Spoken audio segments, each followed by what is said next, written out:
Mình là sống ở một xứ sở nhiệt đới, rất nhiều ánh nắng mặt trời. Yeah. Tại sao lại có nhiều người vẫn thiếu vitamin D?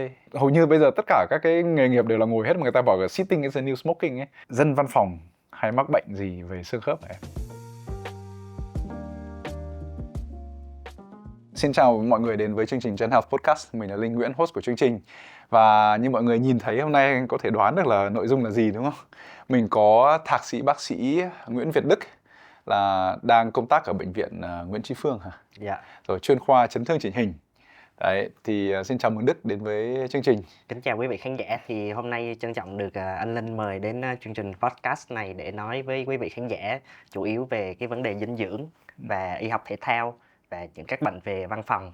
Thì hy vọng qua cái chương trình này thì quý vị khán giả có thể hiểu thêm về vấn đề dinh dưỡng và luyện tập của mình, làm sao cho một cái cuộc sống khỏe và những cái vấn đề về cơ xương khớp mình được giải quyết nó trơn tru và mượt mà hơn. Thế mình đi vấn đề dinh dưỡng trước nha Đức nhé. Dạ. Mình là sống ở một xứ sở nhiệt đới, rất nhiều ánh nắng mặt trời. Dạ. Tại sao lại có nhiều người vẫn thiếu vitamin D? Dạ, cái vấn đề vitamin D á, thì mình là một nước nhiệt đới thì ít khi là bị thiếu vitamin D hơn là những cái nước khí hậu ôn đới, ví dụ như là Canada hay là Hàn Quốc, thì vẫn có cái vấn đề thiếu vitamin D. Thì cái vấn đề á là nói về vitamin D á, thì có rất là nhiều chức năng cho cơ thể.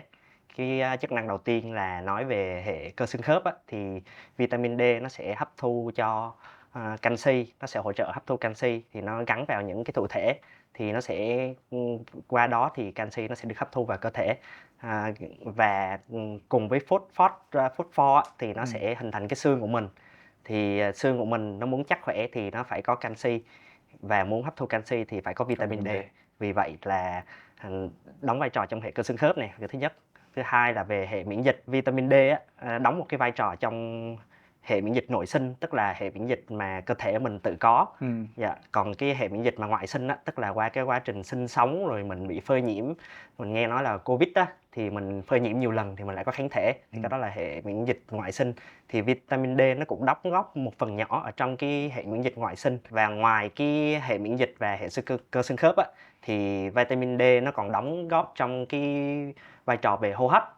Covid á, mình nghe rất là nhiều về bổ sung vitamin D thì sẽ giúp cho cái hệ hô hấp của mình nó mượt mà hơn, và khi mình hít thở thì nó giảm viêm cả cái đường thở, và những cái phế quản của mình á, nó sẽ co hồi tốt hơn. Dạ. Và người ta đã có một cái nghiên cứu chứng minh về vitamin D mà những cái người sử dụng hàng ngày á, thì sẽ có một cái hệ hô hấp tốt hơn. Rồi. Dạ, cái đó là vai trò chính của vitamin D. Việt Nam á, thì chủ yếu là cái vấn đề vitamin D là do lối sống và vấn đề về hấp thu, chứ không phải là vấn đề về môi trường sống. Rồi. Thì vitamin D thì có vitamin D2 và D3. Thì vitamin D2 á, là sẽ có trong qua quá trình ăn uống và hấp thu tại ruột. Rồi, thực thì phẩm. Vitamin D2 á, là có trong cá ngừ này, cá thu này, rồi trong lòng đỏ trứng gà này, rồi trong gan này, rồi trong những cái rau xanh. Kế tiếp đến là có trong những cái thực phẩm tổng hợp, ví dụ như là thực phẩm chức năng á, người ta hay gọi là vitamin D3K2 đúng không? cái đó là cái tên người ta đặt thôi. Dạ. Còn ví dụ như mà cái vitamin về D3 á, thì nó lại hay nằm trong ánh nắng mặt trời. Rồi. Dạ. Nắng mặt trời là những cái mà 80% cái vitamin mình hấp thu á, thì lại thông qua ánh nắng mặt trời. Rồi. Dạ. Qua cái quá trình mà tổng hợp rất là nhiều cái quá trình sinh tổng hợp á, thì nó lại sinh ra vitamin này. Thế có nghĩa là nếu mà mình thiếu vitamin D thì trong trường hợp này có vẻ là vitamin D3. Tại vì là mình ra đường có nắng thì mình cũng che rất là kín, mà phần lớn là anh lại hoặc là những người bạn khác là dân văn phòng nữa, thì ngồi trong văn phòng thì làm gì có ánh nắng mặt trời đúng không? Dạ đúng rồi. Đó, thì ở đây có thể rộ lên một cái phong trào là uống vitamin D3K2 kèm với calcium mà để giúp trẻ em tăng chiều cao. Mà tại sao lại là D3K2? K là kalium mà em, hay là cái gì? Dạ không, cái K2 trong đó thì là vitamin K2. Thì tức là khi mà canxi được hấp thụ ở cơ thể mình á, thì nó có thể đi tới nhiều cơ quan khác nhau. Rồi. Nhưng mà cái việc mà vitamin K2 á, thì nó sẽ có những cái protein để canxi nó đi tới đúng cái vị trí nó cần. Ví dụ như mà không có cái vitamin K2 đó á, là canxi nó sẽ đi tới mạch máu. Rồi. Thì nó phải gây ra cái xơ vữa mạch máu.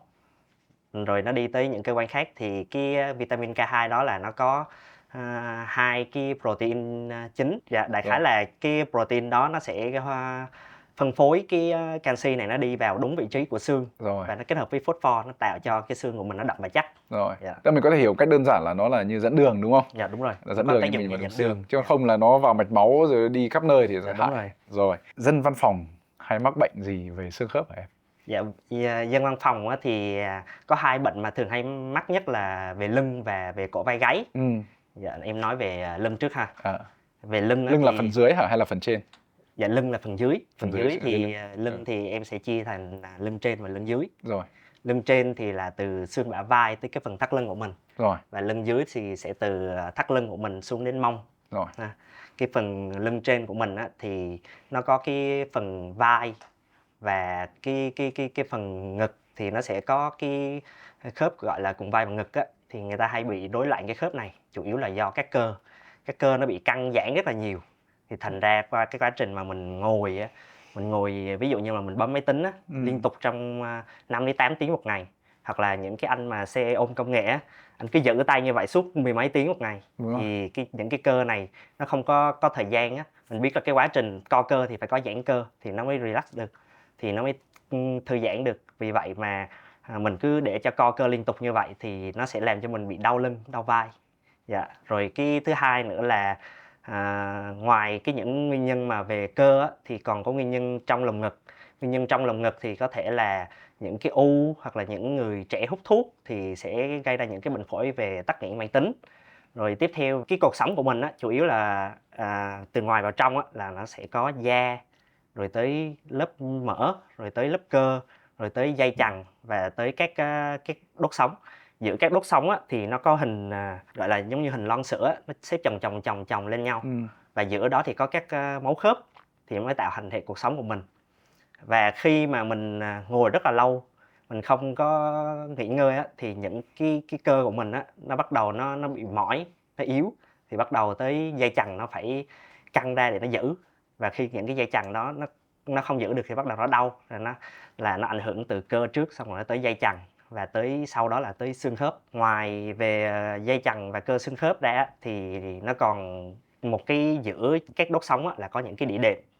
Những cái đĩa đệm đó là nó gọi là có khả năng di động để cho mình có thể nghiêng qua nghiêng lại, rồi mình ưỡn hoặc là mình cúi người. Thì khi mà mình làm những cái động tác mà cúi người quá lâu thì bắt đầu cái đĩa đệm này nó trượt ra sau. Và đằng sau cái cột sống đó thì mình có cái ống sống. Cái ống sống là nó di chuyển từ não bộ của mình, là gọi là hệ thần kinh trung ương, thì nó xuống tới tận cái vùng cùng cuộc này.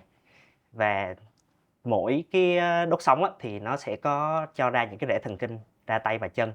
Thì khi mà cái đĩa đệm này nó trượt ra sau thì nó lại chèn ép vào cái đốt sống này, nó gây rách bao, rồi nó gây chèn ép vào cái ống sống, thì nó lại gây tê và đau và yếu cơ. Dạ. Thế với những người mà ngồi nhiều như thế, ví dụ như là tài xế xe công nghệ, Grab nhé, kể cả bike hoặc là ô tô đều ngồi rất là lâu, và văn phòng hầu như bây giờ tất cả các cái nghề nghiệp đều là ngồi hết, mà người ta bảo là sitting is the new smoking ấy, tức là ngồi là hại ngang ngửa như hút thuốc lá. Thế thì làm sao để mà tránh được nó gây ra hậu quả lâu dài em? Để tránh gây ra hậu quả lâu dài em nói riêng về các anh tài xế công nghệ trước ha. Thì có anh kêu là anh ngồi khoảng 15-20 phút trên xe, xong rồi anh lại xuống anh nghỉ rồi, tại sao mà anh vẫn bị? Thì em có hỏi anh là cái quãng đường mà từ nhà anh tới quận Nhất, ví dụ như là anh hay chạy ở khu vực quận Nhất thì bao xa? Anh hay nói là cái quãng đường này nó dài tới 15-20 cây số. Và trong suốt cái thời gian đó anh giữ cái tay như vậy. Dạ, anh có kêu là giữ các cuốc với nhau thì anh đi chỉ 3-5 cây thôi, nhưng mà anh giữ liên tục như thế này. Thì nó làm cho cái căng cơ liên tục trong 30 phút đó mình giữ rất là lâu. Đó, thì có lời khuyên cho với những cái anh mà xe ôm công nghệ đó là trong cái thời gian mình chờ đèn đỏ, có một số cái đèn đỏ ở ví dụ như khu vực Thủ Thiêm này nó tới 120 giây lần, thì trong cái khoảng thời gian đó mình nên xả cái cơ mình ra, mình nghỉ, mình ưỡn ngực ra, rồi mình để cho cái tay của mình được thả lỏng xuống dưới như thế này. Thì nó gọi là một cái giãn cơ trong khoảng 2 phút nó rất là khỏe người. Dạ, rồi ví dụ như mà những người trong văn phòng á, thì khi mà mình ngồi được khoảng 30 phút tới 1 tiếng á, mình nên đứng dậy, mình bắt đầu cho cơ căng giãn và xả ra, chứ không mình cứ ngồi cúi người, rồi đôi khi mình ngồi cái động tác như thế này. Thì không thể nào mà cái cột sống mình nào nó nâng đỡ nổi, và cái đĩa đệm của mình nào mà nó đỡ nổi Đúng cái rồi. cột sống của mình trong cái thời gian lâu như vậy hết. Nếu mà nói về văn phòng nhá, Dạ. thì văn phòng sẽ là hay ngồi như này. Anh thấy các bạn ngồi thẳng này nhé, nhưng mà trong thời gian là bắt đầu ngồi như này, lưng nó gù.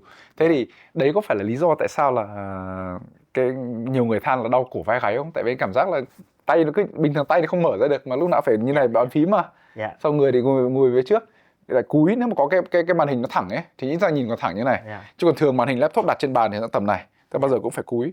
Đấy, thế thì xử lý cái tình huống này như nào, là giãn cơ như nào? Dạ, nói về cổ vai gáy ha, em nói về cái phần cổ vai gáy riêng ha. Thì cái phần cổ của mình á, thì có rất là nhiều cái cơ nối từ cái phần chẩm của xương sọ này tới cái phần xương vai.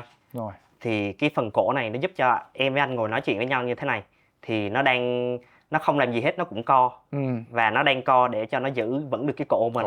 Chứ nó không, cái cổ mà nó sẽ nghẹo qua này, nghẹo qua bên này, và mình không có làm được những cái động tác ví dụ như nghiêng đầu rồi ưỡn ngực rồi ưỡn cổ như thế này. Rồi. Thì cái cơ này nó co á, gọi là hệ thần kinh tự động. Tại vì cái trái tim của mình á, mình đâu có nói nó đập đâu, thì nó vẫn tự đập thôi. Thì cái phần mà co cơ của cái phần cơ cổ này là hệ thần kinh tự động, nhưng mà nó cũng cần được nghỉ ngơi. Ví dụ như mà có một số anh á, làm việc rất là lâu, suốt 8 tiếng là không cho để cái phần cơ này nó được nghỉ ngơi xíu nào hết, thì liên tục nó phải cúi, tức là nó đang co rồi nhưng mà phải co một cái thời gian lâu hơn nữa để nó cố giữ vững cái cổ của mình. Dạ, thì đối với dân văn phòng á, thì mình nên sử dụng một cái desktop mà nó có thể cân chỉnh cái chiều cao của mình, nó ngang với cái tầm mắt của mình nè, thì nó đỡ mỏi, đỡ phải cúi này, đúng không? Cổ. Dạ. Và bây giờ mình sử dụng rất là nhiều thiết bị, nhiều khi là những cái anh mà làm IT á, thì ảnh sử dụng tới 2-3 cái màn hình rồi thêm một cái laptop nữa. Đúng rồi. Dạ, vì vậy nên là mình phải cân chỉnh, sau đó là quá lắm á, thì mình chỉ cho nó dưới khoảng 10 cm thôi. Chứ ví dụ như mà cái desktop của mình mà mình cũng để dưới cái bàn á, mình lúc nào mình cũng cúi như vậy rất là căng. Và những cái giá đỡ cho desktop á, thì cái giá thành nó cũng không có cao, và mua trên những cái nền tảng á, nó cũng rất là rẻ. Thì những cái thiết bị mà mình nghĩ là nó nhỏ nhưng mà lại giúp ích rất là nhiều cho cái cổ của mình. Dạ, còn về cái phần vai á, vai thì chủ yếu là trong cái thời điểm mà chuyển mùa như thế này nè, là chuyển giữa mùa nắng và mùa mưa, thì nó thay đổi thời tiết. Và ở miền Bắc á, thì có xuân hạ thu đông. Thì giữa cái mùa thu và mùa đông á, thì nó thay đổi thời tiết, thì thành ra cái cơ của mình nó cũng sẽ thay đổi theo thời tiết, cả cơ thể của mình đều thể thay đổi theo thời tiết và theo nhiệt độ hết.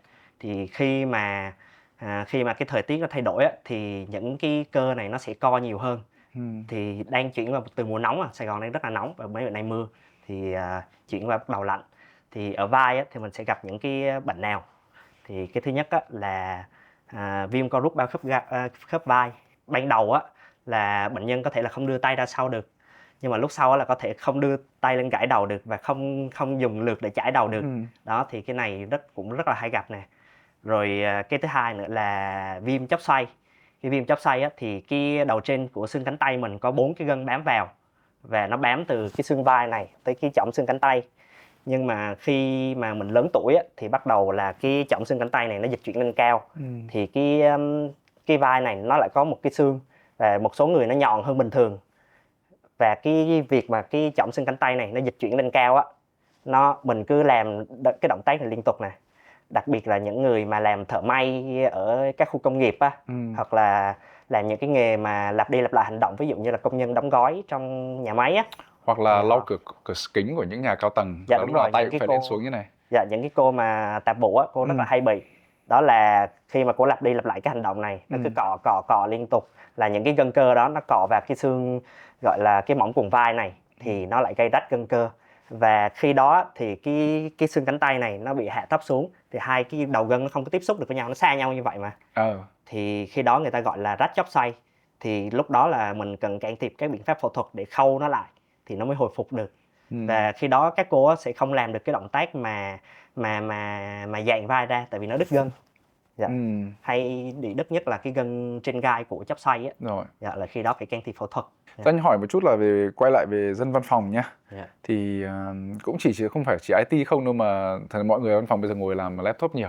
Dạ. Thì có cách nào để mà có thể giúp họ được là giãn cơ một cách đơn giản nhất là ngồi tại chỗ cũng được, thì không phải lúc nào đứng ở văn phòng nhiều người tự nhiên mình đứng lên mình múa may thì cũng hơi kỳ. Nhưng anh biết có một vài động tác, ví dụ một tay giữ, một tay bẻ cổ này, Dạ. để ấy này, hoặc là vai căng đằng sau này, hoặc là có những cái động tác nào em có thể bày được là cho mọi người giãn cơ được không? Dạ, thì đơn giản nhất á là giống như hồi nãy em có nói là những cái anh Grab á, là trong thời gian nghỉ á, thì mình ưỡn ngực ra, bắt đầu thả lỏng ra sau. Rồi, Mình ngồi trên một cái ghế công thái học là tốt hơn nữa. Ví rồi. dụ như mình ngồi những cái ghế mềm như vậy Là sẽ đau lưng. Dạ, mình ngồi những ghế mềm như vậy, ví dụ như em với anh phỏng vấn á, thì Ừ. trong khoảng thời gian khoảng 1 tiếng, 2 tiếng thì ok. Ừ. Nhưng mà khoảng thời gian lâu hơn á, thì hai cái mông của mình không đều nhau á, mình sẽ bắt đầu đau vai và đau cuộc sống. Thì mình nên xả cơ ra, mình bắt đầu nghỉ ngơi. Trong khoảng 50 phút thôi, không nhiều. Rồi. Nó không có mất quá nhiều thời gian làm việc của mình, Rồi. và trong thời gian đó mình vẫn đọc được mà nha. Rồi cái thứ hai á, là tại những cái khu vui chơi thì mình hay thấy người ta bán những cái dụng cụ mà mình đập lưng đó, mà nó có những cái gai á. Dạ, thì thay vì nhờ người khác mà đấm lưng hay là massage cho mình á, thì mình có thể mua cái đó, kiểu có mấy chục ngàn à, nhưng mà nó rất là hiệu quả trong cái việc mà xả cơ. Dạ, cái việc mà mình đập đó nó sẽ cái quá trình mà cơ nó sử dụng năng lượng là như thế này, là cơ nó sẽ sử dụng oxy, xong sau đó nó thải ra axit lactic và thải ra CO2, nó tích tụ tại cơ đó. Bình thường á, thì nó sẽ được tĩnh mạch đưa về tim, xong sau đó sẽ được hệ tuần hoàn nó bài tiết ra tại thận và hệ bài tiết của mình. Cái việc mà mình để cho cơ nó quá căng á, thì mình sử dụng những cái đập đó thì nó sẽ tái lập cái tuần hoàn. Rồi mình có thể nhờ những bạn đồng nghiệp của mình nè xoa bóp cho mình thì nó cũng tái lập được cái tuần hoàn. Ngoài những cái mà massage rồi tác dụng lực lên là massage rồi ấy á, thì mình còn có biện pháp nữa là chườm ấm. Chườm ấm nhưng không chườm nóng, tại vì chườm nóng nó sẽ gây bỏng cơ, nó gây đau rát. Thì ngoài mình có thể sử dụng cái túi chườm ấm á, thì các bạn nữ hay sử dụng vào những cái ngày chu kỳ á, thì mình cũng có thể sử dụng để chườm vào đây. Hoặc là có những cái thiết bị mà người ta chiếu đèn hồng ngoại á, thì họ đã điều chỉnh những cái nhiệt độ thích hợp rồi, thì mình có thể đeo trên vai. Mình đã đeo những cái thiết bị đó, họ có chiếu đèn hồng ngoại và nó điều chỉnh những cái liều lượng phù hợp với lại cái độ xa bước sóng phù hợp rồi. Đó, thì mình có thể sử dụng thêm cái đó là cái biện pháp là sử dụng nhiệt. Ngoài ra mà khi mình ra phòng tập phục hồi chức năng á, thì người ta sẽ có những cái biện pháp về đánh laser xung kích, thì nó cũng giảm viêm, giảm đau với vùng cơ đó.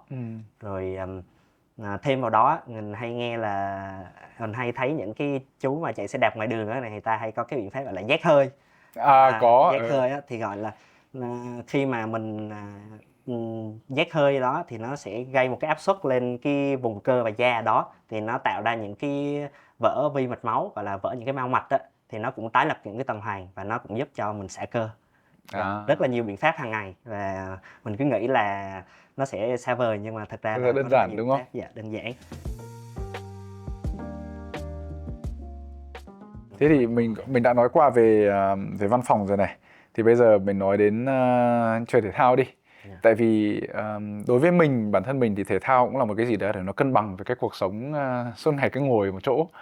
Thế thì những cái chấn thương thể thao mà em hay gặp phải lúc điều trị là những cái nào? Về chấn thương thể thao thì nói chung là cả cơ thể mình, mà khi mà mình sử dụng lực, sử dụng cơ thì nó có rất là nhiều nguyên nhân gây chấn thương.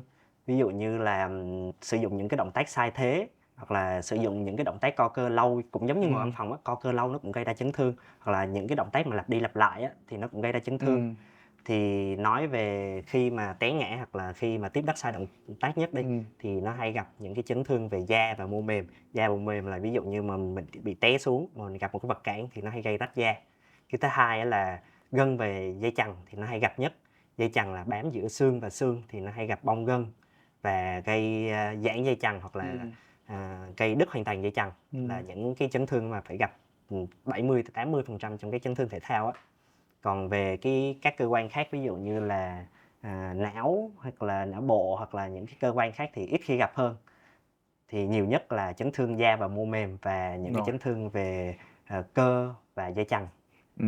Thế mình đi các cái bộ môn thể thao mọi người hay chơi nhá, để cho mọi người dễ tưởng tượng. Bắt đầu từ chạy đi. Chạy thì cái gì em? Đầu gối và asin gót chân asin Dạ đúng rồi, chạy thì hay gặp nhất là đầu gối và gót chân asin. Một số người ta chạy á, người ta chọn những cái đôi giày không phù hợp. Cái đôi giày nó quá cứng khi mà mình tác động liên tục những cái lực rất là cứng và rất là thô bạo vào cái gót chân của mình á, thì nó gây viêm gân và viêm cơ. Thì những cái viêm gân này nó thường là viêm tại điểm bám, tức là nơi điểm bám giữa cái cơ của mình á, thì nó sẽ có phần cơ và phần gân rồi tới xương.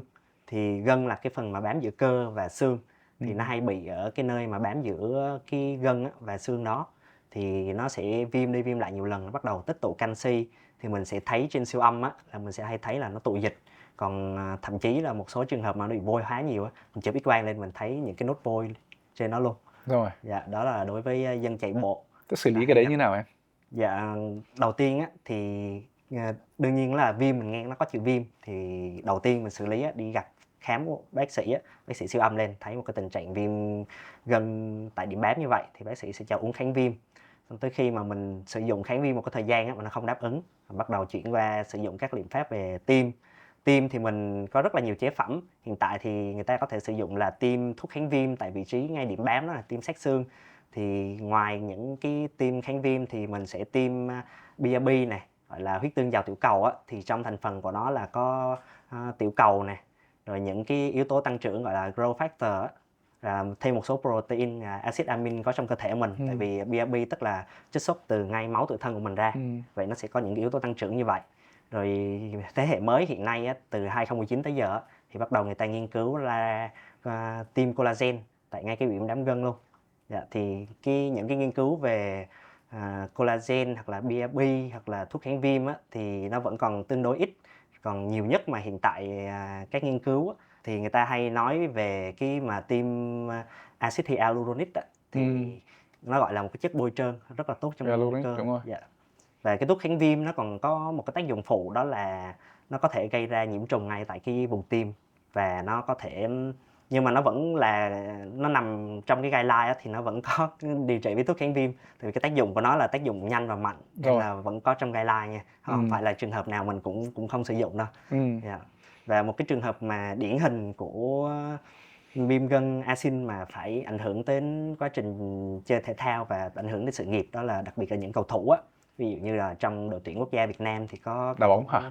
Dạ, cầu thủ Văn Hậu thì qua cái quá trình thi đấu hoặc là vận động chơi thể thao thì anh bị mắc cái viêm này. Mặc dù nó không có gây gọi là nguy hiểm tới tính mạng, nhưng mà nó sẽ gây ảnh hưởng tới chất lượng sống và chất lượng của những cái cuộc thi đấu. Ví dụ như là người ta chạy được khoảng 90 phút, người ta rất là ok, không có vấn đề gì đau gân đau cơ hết, nhưng mà bắt đầu mình khởi động, mình chạy được tầm 50 phút là bắt đầu mình bị đau, mình ra khỏi sân.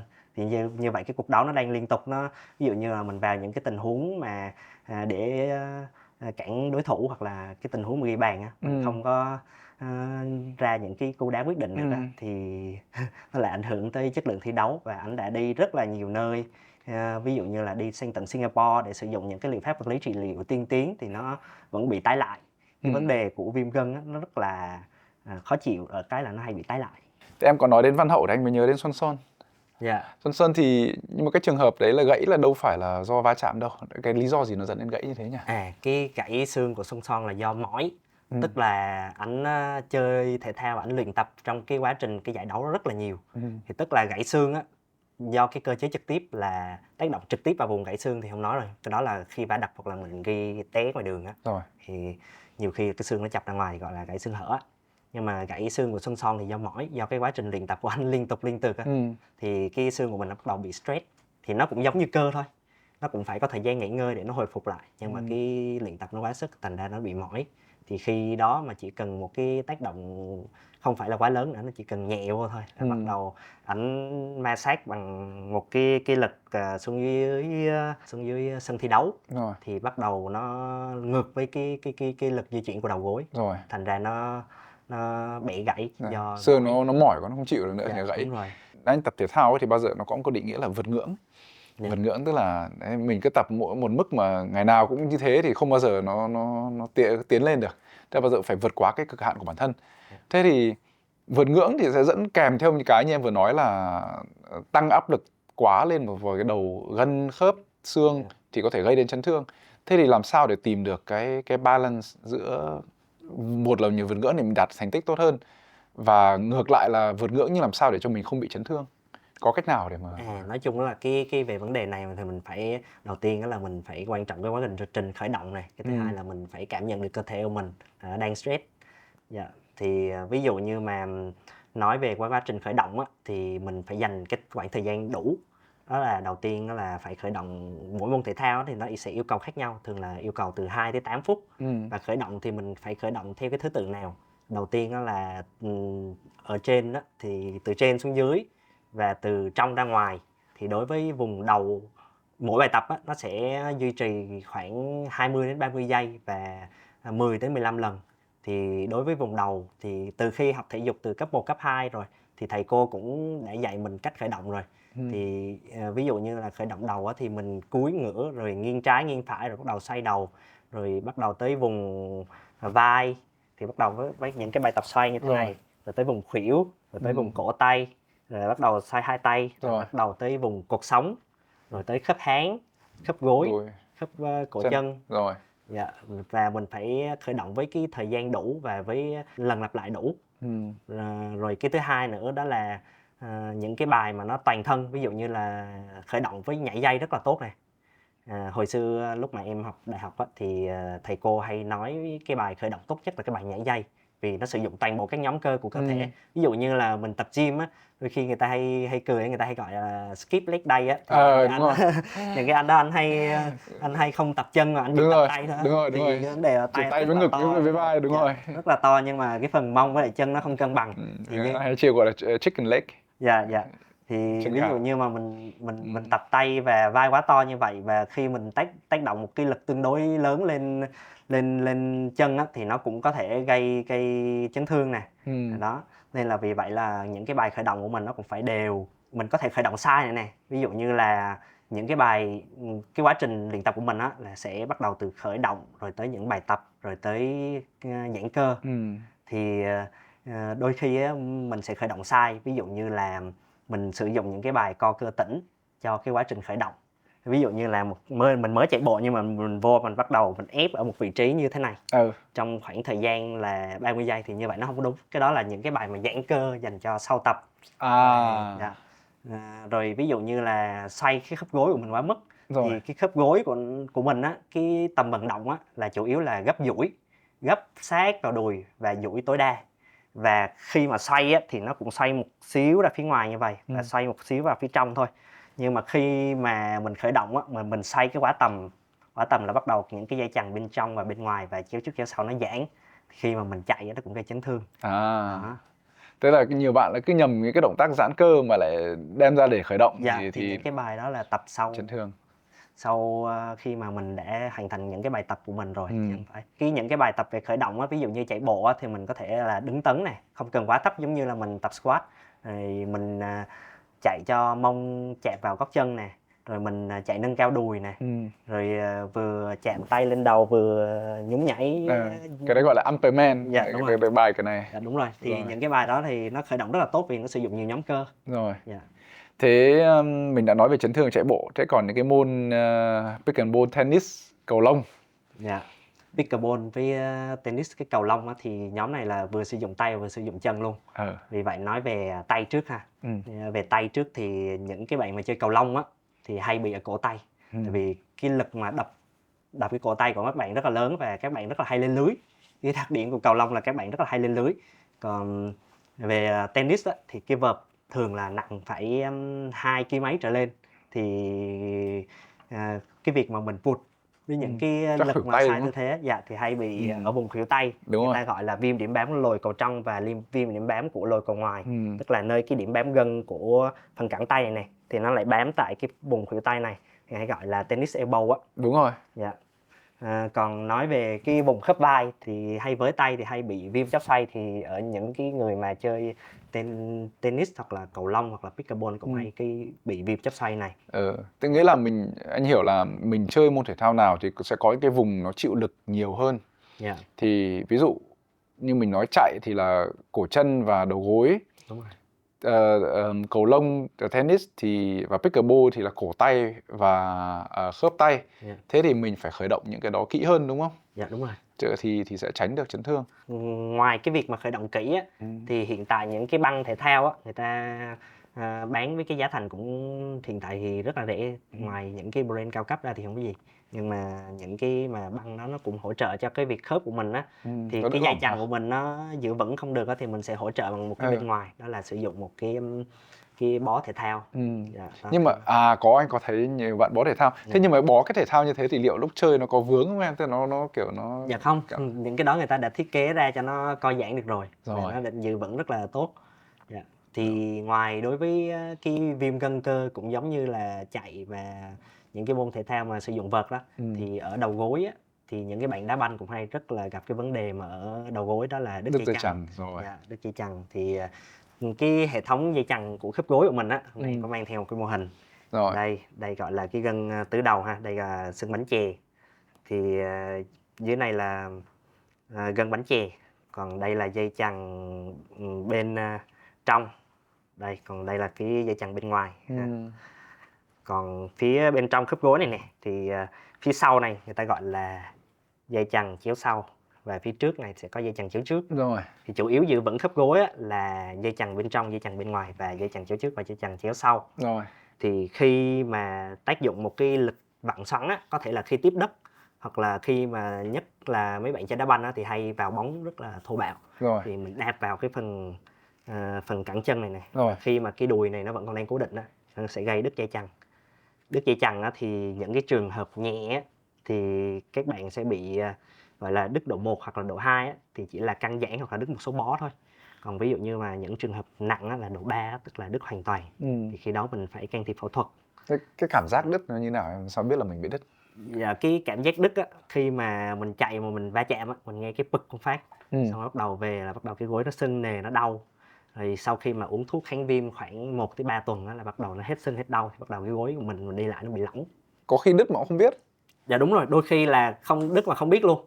Thì bắt đầu mình đi về bắt đầu cảm giác là lỏng ra, đặc biệt là những bạn mà chơi đá banh nhiều á, thì những cái gân cơ xung quanh này nó còn có bao khớp và cơ và hệ thống rất là nhiều gân nó bám xung quanh cái khớp gối này. Thì những bạn chơi đá banh á, những cái gân khác á, nó bù trừ lại á, nhiều khi các bạn cảm giác nó cũng không lỏng lắm. Dạ, nó không lỏng lắm, xong rồi qua một khoảng thời gian bắt đầu nó sụt xịt, nó gây tức là hai cái xương á, nó phải cố định với nhau. Thì cái sụn chêm là cái lót giữa cái xương chày và xương đùi này nè, nó mới ổn định được. Và khi mà hai cái xương này nó va liên tục vào nhau á, thì nó sẽ gây rách cái sụn chêm này. Đây là một cái cấu trúc mà gây đau rất là kinh khủng. Ví dụ như đứt dây chằng nhiều khi về không đau luôn, nhưng mà rách cái sụn chêm này thì xương mò nó dạ đúng rồi, hai cái xương nó va vào nhau, bắt đầu là khuyết cả cái phần sụn giữa khớp này, và bắt đầu là cái sụn chêm này nhiều khi là các bạn về á, gấp chân không được là do cái sụn chêm này nó lật vào phía trong này. Anh tưởng tượng là giờ có giống như là có người thọc gậy bánh xe á, hay gọi vui là thọc gậy bánh xe á, thì mình không gấp chân được luôn. Khi lên xuống cầu thang á, nó rất là khó chịu do bị cái cảm giác kẹt khớp, tức là cứ lên thì nó lại lật vào, xong rồi cứ duỗi gối này nó lại thẳng ra, thì nó lại chạy ra ngoài, thì khi đó là bị rách cái sụn chêm này. Vấn đề chủ yếu là về dây chằng và sụn chêm nữa. Nhưng mà Đức nói thì anh cũng sợ, kiểu anh cũng chơi thể thao nhiều thì nhiều lúc cũng có thể nó đau cái này đau cái kia, nhưng mà có thể là chấn thương nhẹ hoặc là nó mỏi cơ. Thì làm sao mà biết được lúc nào là mình nên đi bác sĩ hay không? Thậm chí như em bảo nó kêu bực một cái mà nhiều lúc có khi mình không để ý, hoặc lúc đấy adrenaline tập trung các thứ, thì làm sao mà biết được mà đi khám bác sĩ? Dạ, thì đối với tổn thương về dây chằng và gân cơ thì thường là phải sau chấn thương thể thao.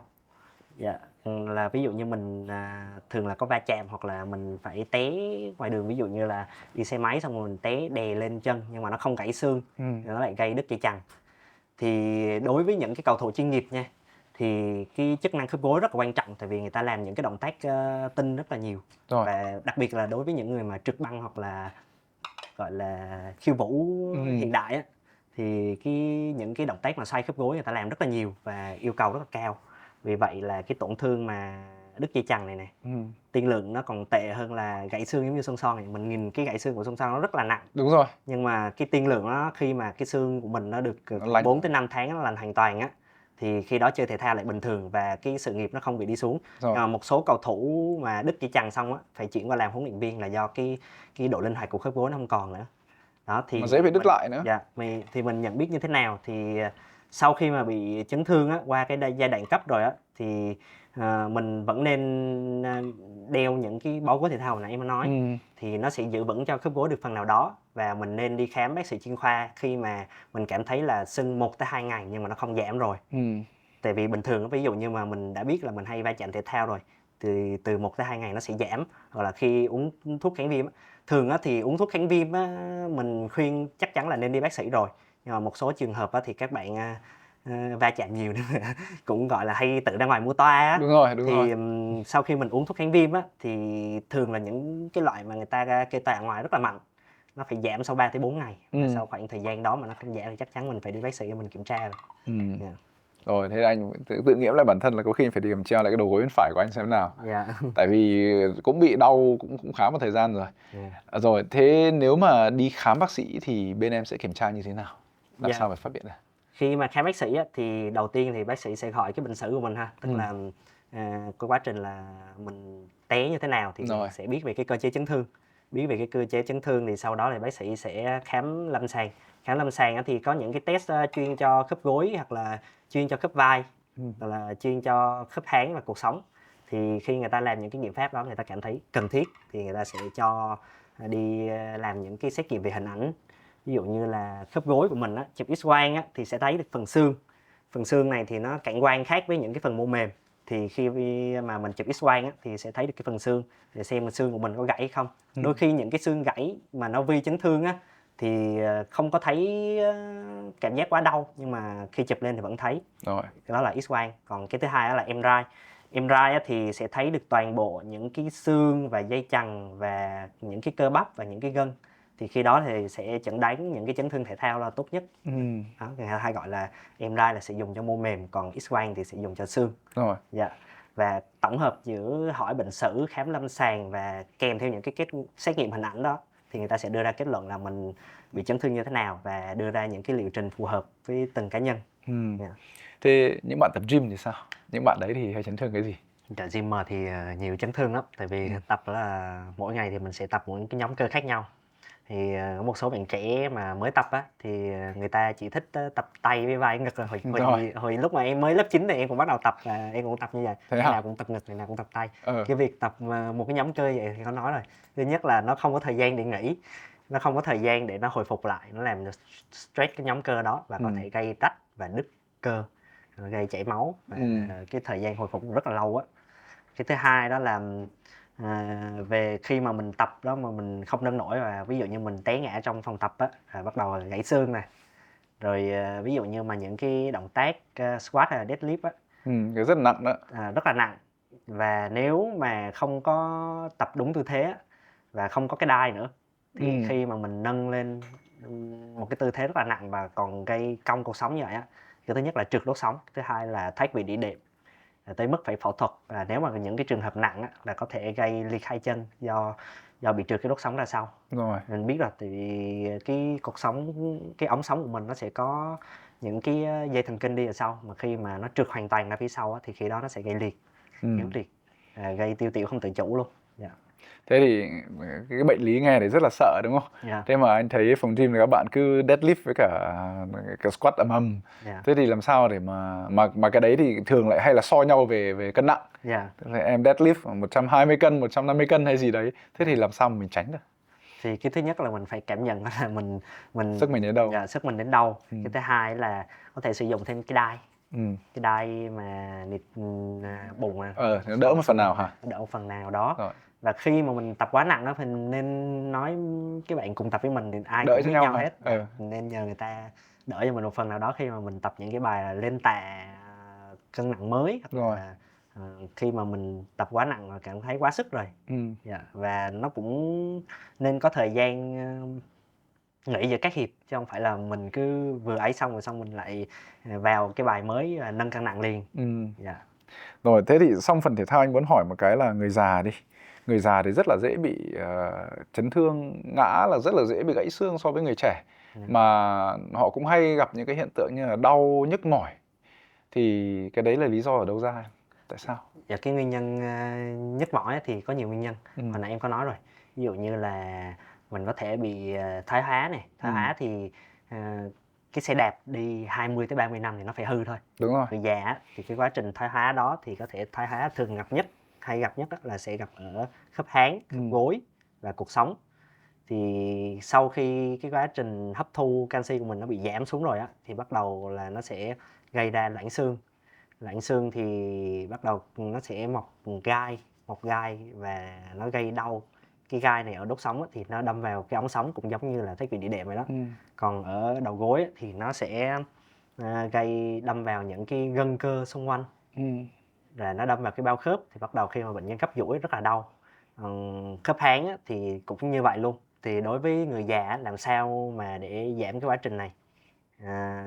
Thì khi mà mình bị thoái hóa khớp á, thì mình nên tránh những cái động tác mà nó gây hư khớp nhiều hơn. Ví dụ như là ngồi xổm nè, ngồi xếp bằng nè, quỳ gối, leo cầu thang. Đó những cái động tác mà không có tốt cho khớp. Về cột sống thì người lớn tuổi thì không nên ngồi lâu và ngồi nhiều rồi. Nên ngồi đúng tư thế. Nãy em có nói là những cái ghế ngồi này ở nhà này đôi khi là của mình nó bị nghiêng ngã qua một bên, là người già nằm lâu ngồi lâu cũng không tốt. Ví dụ như một số người lớn tuổi thì còn có hay cái thói quen là nằm võng thì nó không có đúng cái sinh lý cái cột sống của mình. Cái cột sống của mình á là nó sẽ có những cái đường cong sinh lý Như kiểu chữ S đúng không? Dạ, Chứ nó đúng không rồi, phải chữ là S. cong tròn Nó như không này. phải là nó thẳng đơ. Thì khi mà mình nằm như vậy á, cái cột sống của mình nó thành cong, hình võng, hình chữ U như thế này thì nó cũng sẽ gây đau. Nhưng mà như em có nói ví dụ nên tránh leo cầu thang. Thế nhưng mà sao anh thấy có những người già thì đúng là họ yếu nhá, họ không leo cầu thang được. Nhưng có người thì họ vẫn leo núi, họ chạy băng băng. Như anh có bà ngoại của đứa bạn 85 tuổi bà vẫn đi trượt tuyết. Thế thì làm sao để thời trẻ bây giờ mình có thể tập luyện hay làm cách nào đấy để mà mình già mình vẫn khỏe? Như anh 85 tuổi chắc chắn là anh muốn đi trượt tuyết, muốn đi lướt sóng, chứ anh không muốn ngồi một chỗ ở nhà. Dạ, thì sau 30 tuổi là mình bắt đầu quá trình là thoái hóa rồi. Lúc đó nó không phát triển thêm nữa, bắt đầu nó đi vào quá trình thoái hóa rồi. Thì ngoài những cái mà về thay đổi tư thế thì mình còn có thể đó là gọi là giống như là tra dầu nhất vào xe máy á. Thì một cái bảng lề cửa hoặc là một cái xe máy nó muốn chạy trơn tru thì nó phải có nhớt để bôi trơn vào những cái khớp động đó. Thì ở đầu gối hay là khớp háng hoặc là khớp vai cũng vậy, thì mình có thể lựa chọn tiêm vào khớp. Thì những cái chế phẩm cũng giống như hồi nãy em nói, đó là tiêm axit hyaluronic nè, gọi là chất nhờn, hoặc là tiêm collagen, hoặc là tiêm huyết tương giàu tiểu cầu BRB, thì nó cũng giúp cho cái quá trình lão hóa nó lâu xảy ra hơn. Gọi là lâu xảy ra hơn thôi chứ nó không có đảo ngược được. Đảo ngược được. Dạ. Rồi ngoài cái đó ra thì mình chơi thể thao thì mình nên bơi lội này và đạp xe đạp. Đặc biệt là cái bài đạp xe đạp tại chỗ nó rất là tốt cho khớp gối luôn. Dạ. Nó làm trơn khớp gối đúng không? Mà nó không bị cái áp lực mạnh. Đúng rồi. Ví dụ như mà chạy bộ mà một ngày 10 tới 20 cây á, thì không có cái đầu gối nào mà nó chịu nổi cái áp lực dọng liên tục như vậy. Rồi đạp xe đạp tại chỗ thì cái khớp gối của mình nó chỉ co giãn và nó gấp duỗi thôi. Không có gây áp lực lên. Thế có một cái điều gì mà Đức muốn mà gọi là tâm huyết nhé. Bao giờ anh phỏng vấn bác sĩ cũng hỏi là mỗi một bác sĩ thì có một cái điều tâm huyết mà muốn chia sẻ với khán giả. Dạ, khi mà em khám nhiều trường hợp á, thì em rất là hay gặp những cái cô, đặc biệt là những cô chú lớn tuổi á. Những các bạn trẻ thì các bạn tham gia mạng xã hội nhiều, các bạn lên mạng nhiều thì các bạn cũng hiểu hơn rồi. Các bạn rất là hiểu sâu về cái vấn đề điều trị cơ xương khớp hơn những người lớn tuổi và ít tiếp xúc á. Thì đặc biệt bệnh viện em là bệnh viện lão khoa thì hay gặp những cái người lớn tuổi, người ta đi tới và người ta bó thuốc. Cái việc mà bó thuốc này nè nó gây hoại tử da và cơ, Bó thuốc nó hủy xương. Dạ, thì cái lời khuyên của em á là mình phải điều trị đúng cách và đúng nơi, đúng chỗ và đúng thời lượng. Khi mà mình uống thuốc hoặc là mình tự xử trí ở nhà á, và qua 1-2 ngày mà nó không bớt rồi thì mình nên đi khám bác sĩ chuyên khoa để có một cái điều trị thích hợp. Thế là cái bó thuốc mà trên dân gian đấy cũng không phải là đúng không? Dạ, đúng rồi. Nhiều lúc sẽ gây hậu quả trái ngược. Dạ, đúng rồi. Tại vì mình không biết được cái thành phần của thuốc bó đó là gì cả. Anh cảm ơn Đức rất nhiều dành thời gian đến với khán giả chương trình hôm nay. Và hôm nay là mình đã từng đi qua rất nhiều đề tài rất tổng quát. Thì sắp tới là nếu mà khán giả có những câu hỏi nào chuyên về tập luyện thể thao, chấn thương chỉnh hình thì khán giả có thể đưa vào mảng comment và Q&A. Sau này mình sẽ có làm chương trình chuyên sâu hơn với cả bác sĩ Đức. Dạ. Xin cảm ơn em. Cảm ơn anh Linh, cảm ơn quý vị khán giả đã theo dõi chương trình. Hy vọng quý vị khán giả sẽ hiểu hơn về hệ cơ xương khớp của mình.